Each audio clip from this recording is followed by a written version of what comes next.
Live's MIDI effects options are somewhat more limited than Live's audio effects. For one thing, there aren't as many of them, and for another, they can only be used on Live's MIDI tracks. Still, there are some very cool effects available, and in this movie we're going to take a look at working with Live's MIDI effects. In order to use the Live MIDI effects, of course, you're going to need to have a MIDI track with a Live MIDI instrument on it. So let's go ahead and choose the Mallet's instruments, one of the simpler instruments, and that's called Bellish. We'll drop that here, and I know I'm going to want to lower the volume a bit. And that's a very simple instrument. I'm going to go to the MIDI effects folder and take a look at what we've got here. We've got an arpeggiator, which we'll look at in its own movie and a little bit later on in this movie. Chord, pitch, random, scale, and velocity. And what these all do is they have an impact on the MIDI note input that you're using to trigger the live instrument. Let's go ahead and take a look at the chord effect. Now I'm going to drag and drop this directly on to the simpler track. You could also drag and drop directly down here just as you could with audio tracks. Now here's my MIDI track with just by itself, and now I'm going to activate the chord plugin. Yeah, that's kind of a strange one. Let's try House 4 to Go.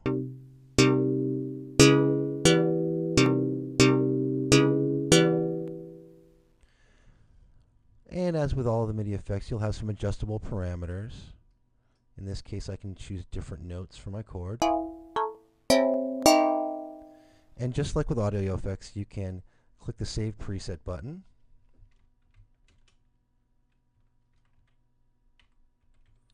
Type a name and hit the Enter or Return key, and you've saved a preset.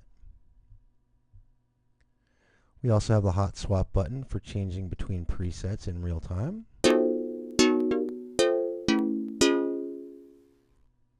And just as you can with audio effects, with the Hot Swap button activated, you can even switch between devices.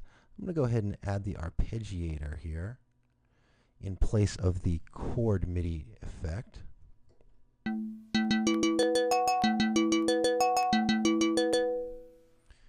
As I said, we're going to look at the arpeggiator in detail in its own movie.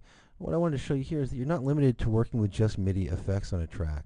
Since you can add audio effects to both audio and MIDI tracks, you can quickly make your tracks more interesting by adding both audio and MIDI effects on a MIDI track. So let's use our preset we made in the last movie there.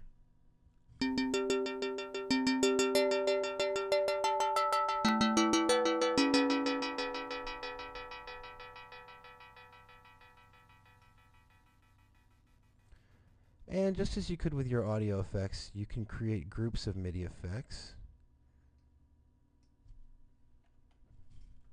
by holding the Shift key down, selecting Group, and in this case, if you want to save your group, it'll be added to your MIDI effect rack.